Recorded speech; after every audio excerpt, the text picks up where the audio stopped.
Bonjour YouTube, j'espère que vous allez bien. Aujourd'hui on va parler d'un trope qu'on aime tous et toutes, qu'on adore détester ou alors qu'on déteste adorer.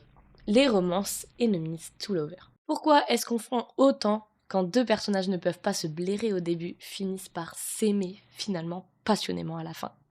Pourquoi ça fonctionne presque à chaque fois, même quand on connaît déjà la fin? Spoiler alerte, ce n'est pas juste parce qu'ils se crient dessus. Dans cette vidéo, je vais vous donner plusieurs raisons qui expliquent pourquoi ce trope est si addictif, et je vais expliquer en tirant des exemples de mes lectures. J'ai choisi Akotard de Sarah Dumas, Le Prince Cruel de Holly Black, My Dear Fucking Prince de Casey Mackinson et Twisted Game de Anna Wang. Alors, c'est parti. Et ouais. Hello YouTube. On va commencer maintenant. Lui, il est déjà improvisé dès le début du livre.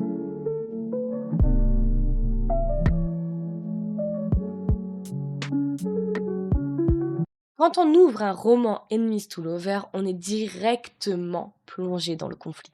Et le conflit, c'est ce qui crée la tension, le rythme, l'attente. Pas besoin d'attendre 100 pages pour qu'il se passe un truc. Ça fuse tout de suite. Prenons exemple sur Le Prince Cruel. Jude et Cardan se méprisent dès les premières lignes.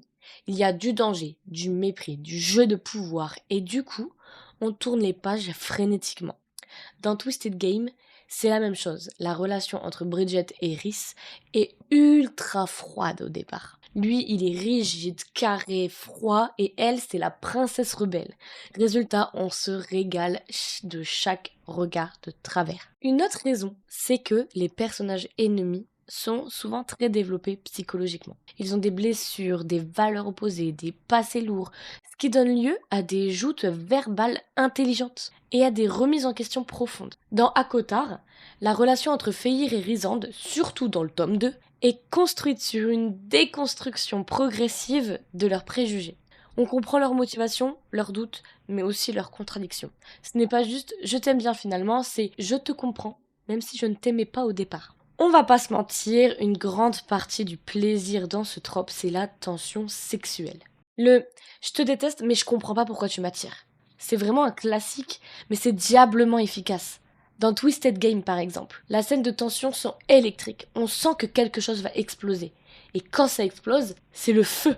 Dans My Dear Fucking Prince, la haine entre Alex et Henry est teintée de non-dits, de regards brûlants. Et quand les murs tombent, c'est une vraie libération émotionnelle et physique. Et c'est un pur plaisir. Ce trope permet souvent une construction progressive et réaliste de la relation. On passe de la haine au respect, à la complicité, à l'amour. Dans Le Prince Cruel, Jude et Cardan ne tombent pas amoureux en un claquement de doigts. C'est lent, ambigu, et justement c'est ce qu'on aime. On savoure chaque étape, chaque mur qui tombe, chaque brique qui est cassée. Même chose dans Akotar. La transition entre Tamlin et Rhysand est un retournement émotionnel qui prend son temps, et qui paraît d'autant plus fort qu'il est inattendu. Ce que j'aime, moi personnellement, dans ce trope, c'est qu'il met souvent en scène des rapports de force intéressants, mais où les personnages finissent par s'élever à égalité. Dans Twisted Game, par exemple, Rhys est chargé de la sécurité de Bridget. Il a l'autorité, mais elle a la couronne. On assiste à un équilibrage progressif des forces qui donne une vraie profondeur à la relation. Idem dans Le Prince Cruel.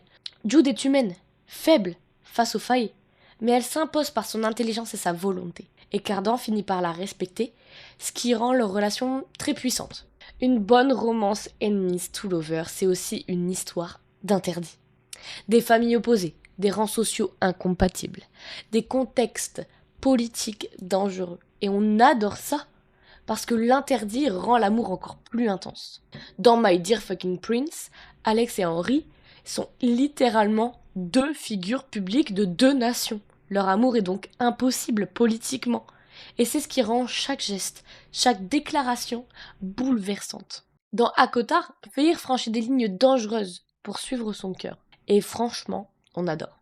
Enfin, ce trope nous permet souvent d'assister à une véritable transformation des personnages, voire à leur rédemption. Par exemple, Rhysand dans Akotar passe du manipulateur énigmatique à protecteur aimant. Cardan, dans Le Prince Cruel, devient vulnérable. Il se remet en question et il finit par s'ouvrir à Jude. Ces évolutions nous touchent parce qu'elles sont humaines. On a tous et toutes en nous cette envie que quelqu'un change pour nous ou grâce à nous.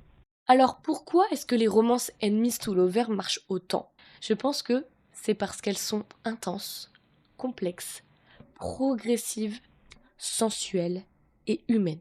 Elles nous font vibrer, hurler, soupirer et surtout elles nous donnent de l'espoir. L'espoir qu'au-delà des différences, des douleurs et des conflits, l'amour triomphe.